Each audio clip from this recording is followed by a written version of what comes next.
सलाम आदाब। मैं रमीज़ रेज़ा। हमारे साथ संतोष कुमार चौधरी जी हैं। कांग्रेस के कद्दावर नेताओं में आज इनकी शुमार होती है। सोशल मीडिया में आप इन्हें देख सुन रहे हैं, बड़ा ही संजीदगी के साथ अपनी बातों को रखते हैं। आजकल डॉक्टर जावेद आज़ाद साहब के तारीफों के पुल बांधते हुए नजर आ रहे हैं और ऐसा लगता है जब आप इनको देखेंगे कि उनकी कसीदे पढ़ने का आधा ठेकेदारी इन्हीं को मिला है। खैर, आएंगे हम तमाम तर सवालों में। सबसे पहले हमारा फर्ज बनता है कि हम इनका खैर मकदम कर लें। बहुत बहुत शुक्रिया। बहुत शुक्रिया रमीज भाई। नेता तो हूँ नहीं, आपने जिक्र किया नेता नहीं हूँ, लेकिन फिर भी आप हम जैसे कार्यकर्ताओं को भी इतनी तरजीह देते हैं, इसके लिए आपका बहुत बहुत शुक्रिया, आपके चैनल का भी। हाँ, इससे पहले कि हम सवालों के उस दौर पे आए जहाँ से हम राजनीति की हो, तो सबसे पहले हम शुरुआत करना चाहेंगे कि ज़मीन सर्वे को लेकर जो चीज़ें हैं, अलग अलग लोग अलग अलग तरीके की बातें करें। मैं चाहूँगा संक्षेप में 1-2 मिनट में एक जानकारी आप दे दें।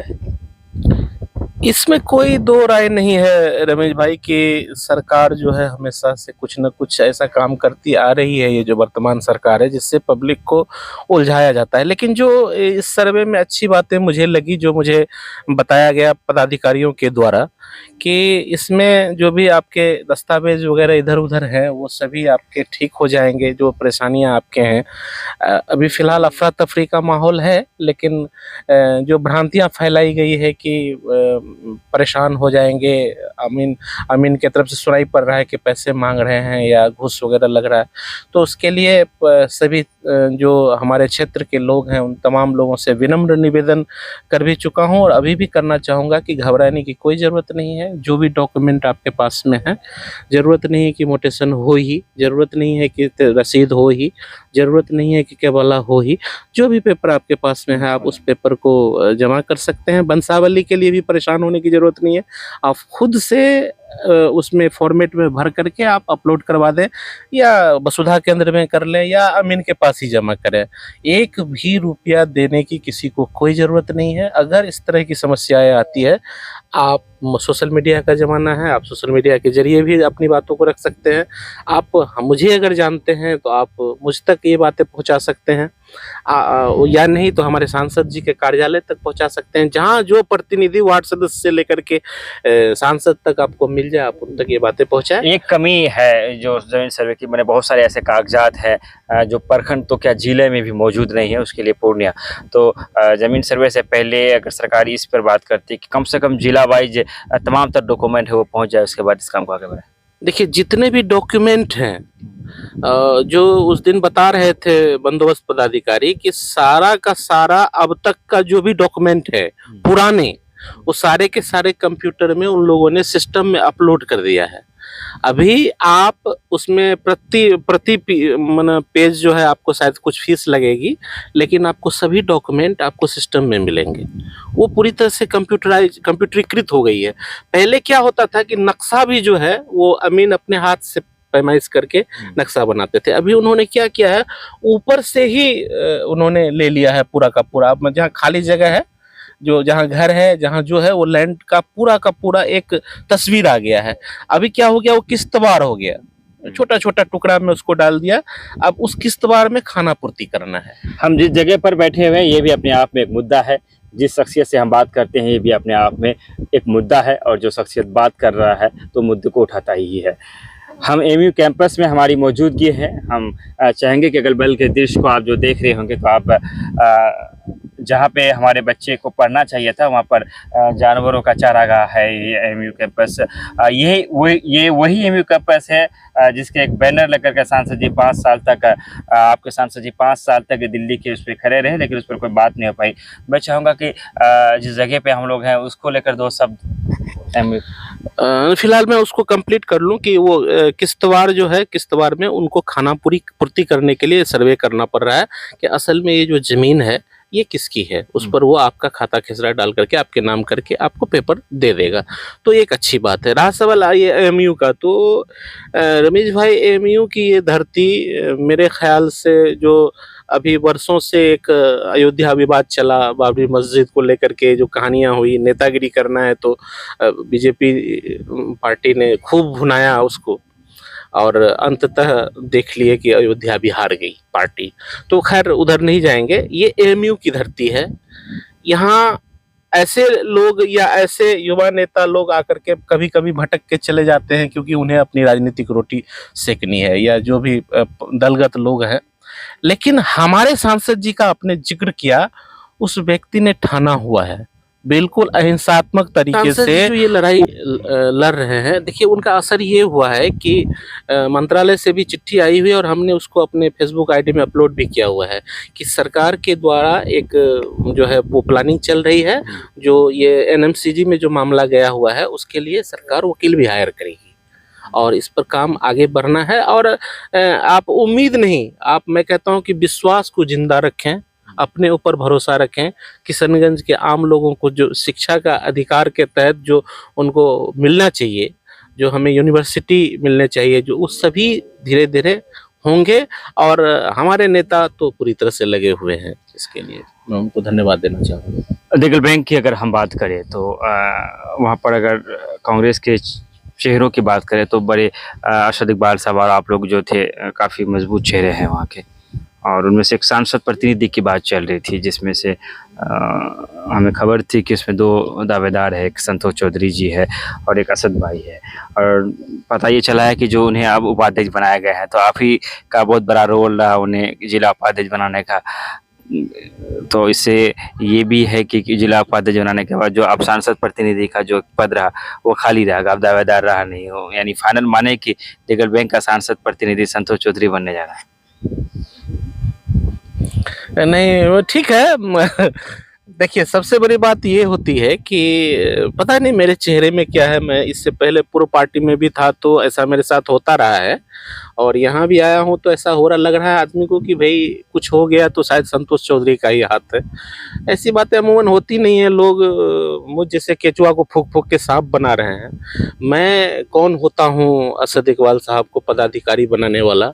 संगठन है, संगठन में जिलाध्यक्ष हैं, एक पूरी टीम है, वो लोग तय करते हैं कि कौन किस लायक है, किनको कौन सा पद मिलना चाहिए। और ऑब्वियसली असद इकबाल डिजर्व करते थे और उनको ये मिला, मैं उनको भी बधाई देना चाहता हूँ। और इसमें मेरा दूर दूर तक कोई हाथ नहीं। रहा सवाल सांसद प्रतिनिधि का, संतोष चौधरी में खराबी कहिए खूबी कहिए, संतोष चौधरी जिस दिन जिस संगठन में जाता है या जाएगा, मतलब ये बचपन से लेके आज तक है कि मैं जिस जमीन पर, अभी मैं एएमयू की जमीन पर बैठा हूँ तो मुझे लगता है मेरे बाप की जमीन है। मैं अगर कांग्रेस में हूं तो अपने नेता के प्रति, अपने पार्टी के प्रति, अपने संगठन के प्रति 100% मतलब समर्पित हूं। और जिस दिन हमारे सांसद जी सांसद बन गए उसी दिन से मैं सांसद प्रतिनिधि खुद को मानता हूं। माने सांसद प्रतिनिधि मतलब क्या, एक आप कहेंगे पद कुछ नहीं होता है। कांग्रेस का एक छोटा से छोटा कार्यकर्ता भी अपने आप को सांसद प्रतिनिधि कह सकता है, इसलिए वो बहुत बड़ी बात नहीं। रहा सवाल कि इनको क्या जिम्मेदारी मिलेगी मुझे नहीं मालूम। फिलहाल मैं सांसद प्रतिनिधि के रूप में सिर्फ एक व्यक्ति को जानता हूं जो हमारे संगठन में फिलहाल है, वो परवेज भाई हैं। इसके अलावा अगर किन्हीं को कुछ बनाना है तो संगठन तय करेगी। और मैं जब से आप लोग कांग्रेस में आए हैं तब से काफी हॉट सीट अगल बगल बैठे रहते हैं आप, जितने भी नए चेहरे मैम छोड़ करके गए हैं, तो पुराने जो लोग उस पहले से थे पहले वो बैठते होंगे, अब वहाँ बैठे होंगे, उनको थोड़ा सा बगल में बैठना पड़ता है, तो मन मुटाव की स्थिति उत्पन्न होती है सब चीज़ों को। नहीं, संतोष चौधरी के लिए चेयर की कोई ज़रूरत ही नहीं है। आप अक्सर देखेंगे मेरा प्रयास रहता है मैं अपने नेता के इर्द गिर्द रहूं लेकिन उनके पीछे खड़ा रहूं। कुर्सी जो है वो बड़े लोगों के लिए होता है, और जो हमारे कार्यकर्ता हैं, जो हमारे नेतागण हैं, जो हमारे पदाधिकारी हैं, जिनका जो जगह स्थान है वो है बरकरार है, वो वहीं रहते हैं। और हम जैसे वर्कर हैं, हम कभी उनके बगल होते हैं, कभी दूर होते हैं, कभी फोटो खींचते हुए पाए जाते हैं।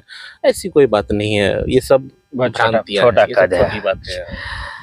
एक सवाल जो हम असद साहब से भी किए थे और आपसे भी करें, और किसी और से भी मौका मिलेगा तो उनसे भी मैं सवाल रखूंगा, और मैं समझता हूँ ये सवाल बहुत हद तक जायज़ भी है कि जब लोग जिस पार्टी में आप लोग थे, MIM ऑल इंडिया मजलिस इत्तेहादुल मुस्लिमीन, वहाँ जब रहते तो उन्हें सीधे MLA का टिकट चाहिए होता है, वो तैयारी करते हैं है ना। और जब दूसरी पार्टी में जाते हैं तो फिर वही झोला उठाने वाली कहानी जो है प्रखंड अध्यक्ष तक तो ना वो दावेदारी भी पेश नहीं कर पाते हैं। तो कहीं ना कहीं ये उस पार्टी के लिए नाइंसाफ़ी है, हालांकि आपसे अभी छोड़ चुके हैं, इसको क्या दृष्टिकोण है? देखिए, प्रश्न आपका लगभग मैं जितना समझ पाया हूँ कि युवा नेता, हम अपने क्षेत्र के जितने भी युवा नेता हैं और जिनमें संभावनाएं हैं, पीढ़ी दर पीढ़ी सभी के साम्राज्य जाते हैं, किसी के आते हैं। एक समय में यहाँ पर बड़े बड़े नेता भी हुआ करते थे, इसके बाद फिर अभी वर्तमान नेता लोग हैं, आने वाली पीढ़ी में भी कोई ना कोई नेता होगा। तो सभी अपने अपने तरह से प्रयास करते हैं। अब सवाल है कि किस पार्टी में कितनी अपॉर्चुनिटी है। तो लोग ये कहते हैं कि उस पार्टी में जाएंगे तो ये बन जाएंगे, उस पार्टी में ये बन जाएंगे। मेरा मानना थोड़ा सा इतर है, इससे थोड़ा सा मैं अलग हट के सोचता हूँ। मैं कहता हूँ कि एक युवा नेता, अगर आपने टारगेट लिया है कि आप पब्लिक समाज में जाकर के खिदमत करेंगे, लोगों की सेवा करेंगे, तो आप वो सोचिए। विधायक आपको बनना है नहीं बनना है ये पब्लिक सोच लेगी। आप अगर ये सोच लेंगे कि मुझे विधायक बनना है इसीलिए मुझे पब्लिक में जाना है, तो आप देखेंगे आजकल बहुत सारे लड़कों को मैं देखता हूं कि वो जा रहे हैं और फोटो खींच करके फेसबुक में डाल दे रहे हैं कि मैं विधानसभा प्रत्याशी, भावी प्रत्याशी खुद को कह दे रहे हैं। जरूरत नहीं है। और किशनगंज के इतिहास में आज तक जितने भी चुनाव हुए, आप अगर उस पर ध्यान देंगे और पूरा रिसर्च करेंगे प्रत्येक प्रत्याशी पर, तो आपको लगेगा कि प्रत्याशी जाकर के वोट नहीं ले आए। पब्लिक ने ठान लिया कि इसे जिताना है तो वो जीत पाए हैं। आज तक जो भी प्रत्याशी हुए, अगर वो अपनी पीठ थपथपा रहे हैं कि मैं ऐसा हो गया, मैंने पब्लिक से वोट ले लिया, पब्लिक से आप वोट लेने की क्षमता नहीं रखते। पब्लिक आपको वोट करे उसके लिए आप काम करिए ना, आप लोगों के लिए काम करिए, आपको वोट मिलेगा। अभी क्या हो रहा है कि मान लीजिए एक वार्ड सदस्य है, ये मुखिया है, सरपंच है, या जो भी पद पर है जिसको कि पब्लिक ने चुना है, वो अगर अपने आप को ये कह रहे हैं कि मैं भावी प्रत्याशी के रूप में हूं, अधिकार नहीं है उनको। फिलहाल तो जो जिम्मेवारी आपको मिली है उस जिम्मेवारी को पूरा करिए ना आप, पब्लिक अपने आप चुन लेगी आपको तो वो सर पर। जनाब अख्तरुल ईमान साहब, आपके पास में उदाहरण है, वो जिला पार्षद थे, पब्लिक ने उनको सर पर बैठाया, उनको विधायक बनाया। उन लोगों को लगा कि भाई इस बंदे में संभावनाएं हैं, आप काम करिए ना। आप क्या करते हैं, आप जो हाथ जोड़ करके ऐसे कभी हाथ पर वो सर पर रखवा लेते हैं बूढ़े बुजुर्गों से, ऐसे मत रखवाइए। उसको खुद इच्छा उनको प्रकट होने दीजिए कि वो आपके ऊपर आकर के हाथ डाल दे कि नहीं ये बच्चा बात सुलेमान की आए तो यहाँ पे हम ये जानना चाहेंगे कि 2020 में जब आप लोगों ने, आप भी साथ थे उस समय, 5 सीट मिला था। 2025 में बहुत ज़्यादा वक्त है नहीं, क्या रहता है इस बार वो 5 सीट, जबकि इस बार चुनाव वो और ज़्यादा सीटों पर लेने का बात चल रही है, क्या होगा वो बात की बात है। इस बार वो 5 सीट आएंगे, उससे ज़्यादा आएंगे, कम आएंगे, क्या भविष्य क्या देख रहे हैं आप एमआईएम पार्टी का? मैं कोई भविष्यवक्ता नहीं हूँ या बहुत बड़ा रणनीतिकार नहीं हूँ, मुझे उतनी जानकारी नहीं है। हाँ, अनुभव के आधार पर जितना मैं उस संगठन में रह करके उन संगठन को जान पाया हूँ और जिस तरह से मुझे दिखाई दे रहा है सब कुछ, मैं कुछ भविष्य नहीं बताऊंगा, कोई भविष्यवक्ता की तरह बयान नहीं दूंगा कि उनको इतना सीट आएगा नहीं आएगा, बल्कि मैं उनके कार्यकर्ताओं को कहना चाहूँगा कि आप लोग प्रयास करिए, कम से कम ये कोशिश करिए कि जो आपकी ज़मीन है वो बरकरार रहे, आपके नेता जीत जाएं। बहुत अधिक फेंकने की ज़रूरत नहीं है, बहुत ज़्यादा इतराने की ज़रूरत नहीं है। एक होता है फेक अहंकार, एक होता है ओरिजिनल अहंकार। हुआ क्या कि रमेश भाई अभी माइक लेकर के इधर आए हैं, यहाँ अचानक से उनको सोने का घड़ा मिल जाएगा और उनका सीना चौड़ा हो जाएगा कि अब मैं बहुत बड़ा आदमी हो गया। ये एक अहंकार हो गया कि भाई छोटा आदमी थे, अचानक से बड़ा हो गए तो अहंकार हो गया। एक होता है फेक अहंकार कि आपके अंदर में कुछ है भी नहीं और आप लंबी लंबी हाँक रहे हैं। तो खुद पर काम करने की जरूरत है। ये सलाह नहीं दे रहा हूँ, मैं बहुत बड़ा ज्ञानी हूँ इसलिए सलाह दे रहा हूँ, ऐसा नहीं। मेरे मन की इच्छा है कि उस व्यक्ति, उस नेता को जगह उनके लिए होनी चाहिए और सीमांचल में ऐसे नेता की आवश्यकता है। उसी नेता की बात कर रहे हैं आप जिसे आपके साथी लोग गुफ्तार का गाजी कहते हैं, आप भी कहना चाहेंगे उसे गुफ्तार का गाजी?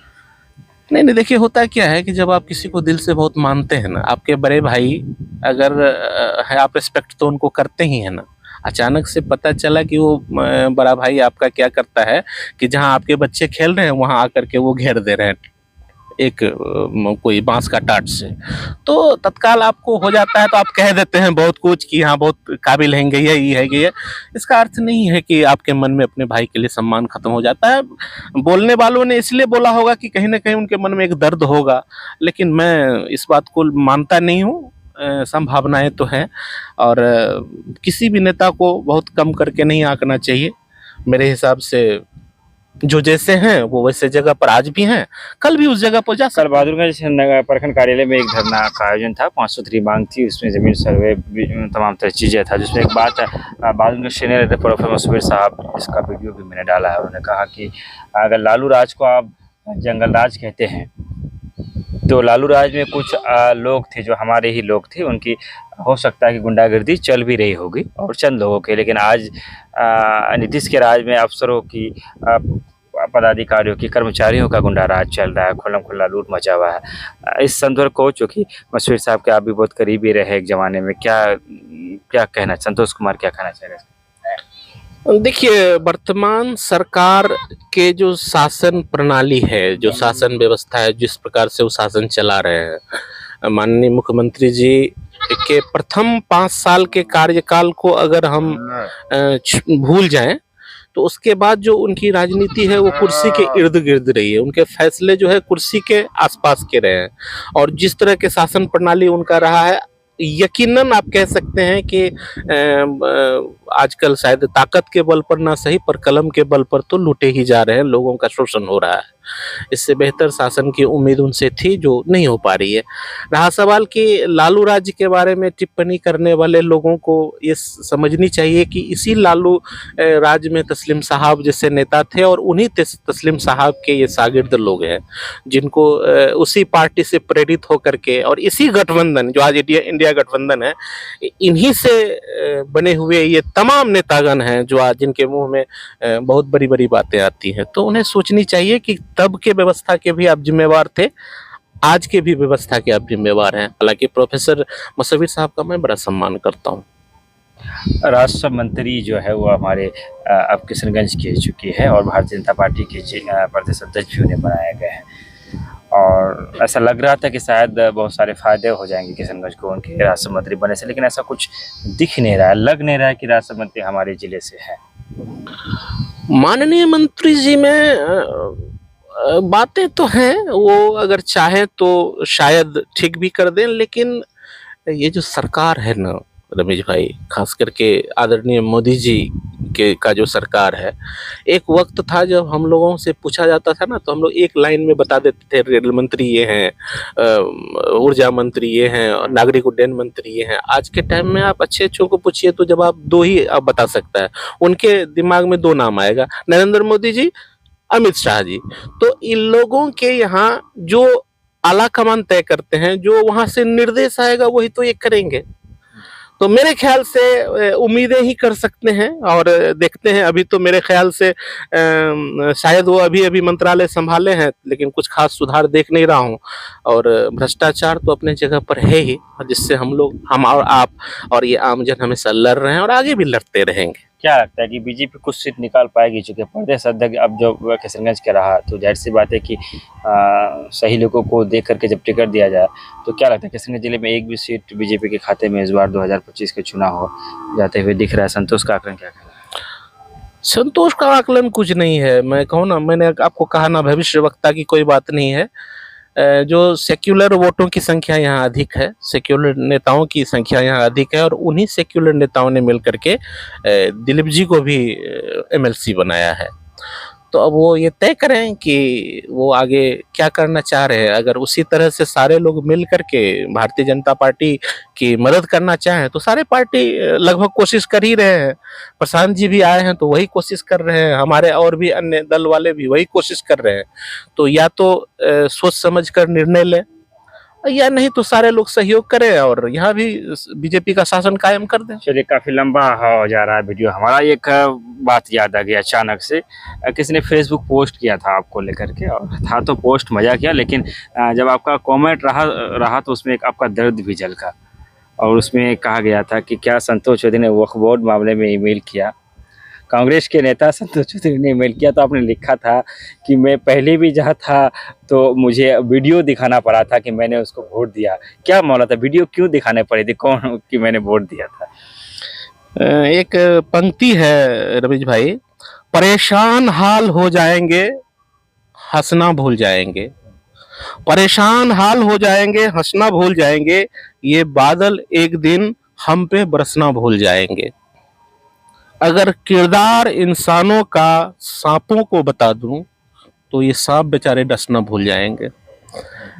हर संगठन में जो व्यवस्थाएं हैं और जो उहापोह की स्थिति है, सभी के मन में कहीं ना कहीं एक शक का बीज जो है अंदर में है, तो लोग तय नहीं कर पाते, लोगों को विश्वास नहीं होता है। संतोष ऐसा कैसे हो सकता है, संतोष कैसे ये कर सकता है, इसका नाम संतोष है। ये जो जहन में छाप है, ये हर दौर में संतोष को परीक्षा देना पड़ा है और संतोष परीक्षा देता रहेगा, लेकिन संतोष तैयार रहता है इसके लिए। मैंने CA/NRC के दौरान भी देखा, लोग ये देख रहे थे कि ये लड़का कैसे साथ में रह सकता है, ये कैसे बोल सकता है।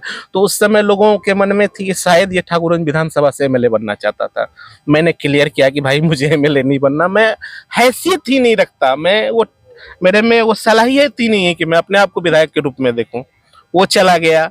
इसके बाद हाँ ऑब्वियसली मेरे साथ ऐसा भी हुआ कि मैं जब वोट दे करके आया तो दोस्तों में से ही, भाइयों में से ही, कि आप वोट दिए हैं, सारे लोग बोल रहे हैं कि MIM में तो आप वोट दे नहीं सकते।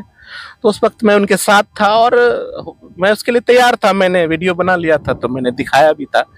तो ये बड़ी बात नहीं है। और अभी मेल भी मैं सबसे पहले 5 सितंबर को किया हूँ, लेकिन मैं कहीं ना कहीं मैं इंतजार में था, तो रागिब भाई ने उस दिन पोस्ट कर दिया, शायद उनसे करवाया गया हो, लेकिन इससे कोई खास फर्क नहीं पड़ता। वो हमारे अच्छे भाई है, अच्छे दोस्त है।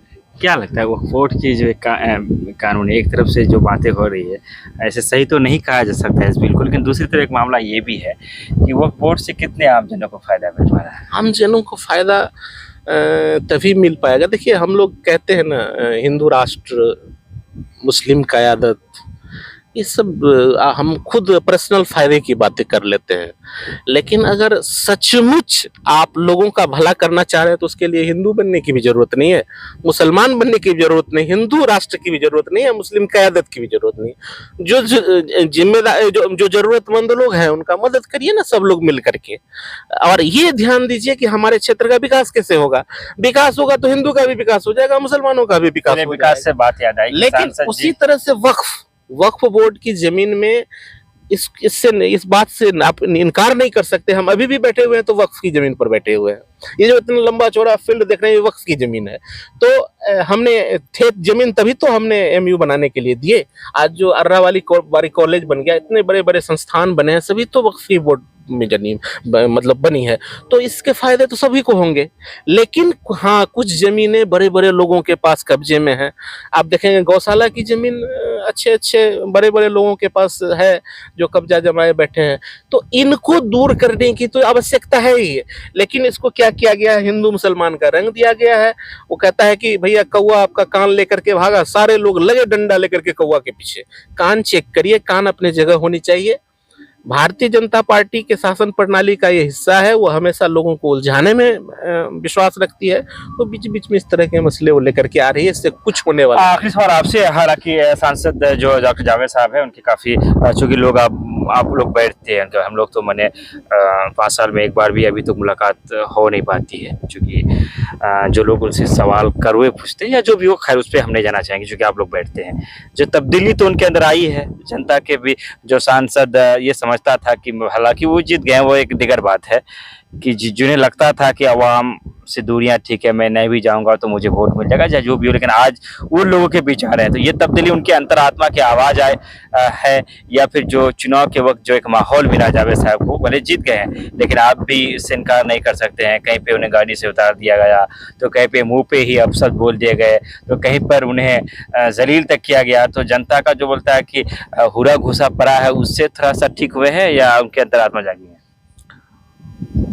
नेचर और सिग्नेचर इंसान का नहीं बदलता है रमेश भाई। और डॉक्टर जावेद साहब जो आज आपको दिखाई दे रहे हैं, कल भी वो वही थे और आगे 20 वर्ष तक 50 वर्ष तक जब तक मतलब वो राजनीति में है तब तक वो उसी तरह के रहने वाले हैं। फर्क क्या होता है? फर्क होता है कि उसको एग्जीक्यूट करना, वो जो काम कर रहे हैं उसको पब्लिक तक रखने की बात। तो पहले भी लोग रख रहे थे, आज भी रखे जा रहे हैं। तो पहले शायद सोशल मीडिया से लोग ज्यादा जुड़े हुए नहीं थे, आजकल लोग जुड़ गए हैं। रहा सवाल के इलेक्शन के दौरान उनका जो विरोध हुआ, आम पब्लिक बहुत पसंद करती है, तभी तो जीते ना वो भाई। मजबूरी भी थी आम पब्लिक की। नहीं, मजबूरी किस बात की भाई? बीजेपी को हराना भी। क्यों? बीजेपी को हराने के लिए ऑप्शंस थे, पब्लिक ने था उधर, कट्टरवाद था ना कहीं सबसे अच्छे थे, तभी तो जीते। पब्लिक मजबूरी भी अधिकतर पब्लिक एक तरफ बीजेपी को हराना था, दूसरी तरफ लोग ये भी नहीं चाह रहे थे कि हम माने मुस्लिम पार्टी को दे, तो सेकुलर के लिए मजबूरी भी थी। ये तो वही बात हो गई ना कि मुझे आपसे मतलब दोस्ती भी नहीं करनी और दुश्मनी भी नहीं रखनी, बीच की बात नहीं करना है। आप सिंपल तरीके में ये देखिए कि लोग पसंद कर रहे थे, उनको वोट मिले और वो सांसद है पिछले 2 बार से, तो लोग उनको ज्यादा पसंद कर रहे थे। यहाँ क्या होता है कि जो विपक्षी पार्टियां हैं वो शॉर्टकट लेती है, तो शॉर्टकट के चक्कर में वो क्या करती है कि और ज्यादा उनको, देखिए वो जो विरोध करवाए, प्रत्येक विरोध को जनता बखूबी से समझ गई। इवन इलेक्शन सुबह में वोट डालने हैं, रात को फेक लेटर इशू किया गया कि लोग अचानक से सुबह देखेंगे और वोट जो है दे देंगे।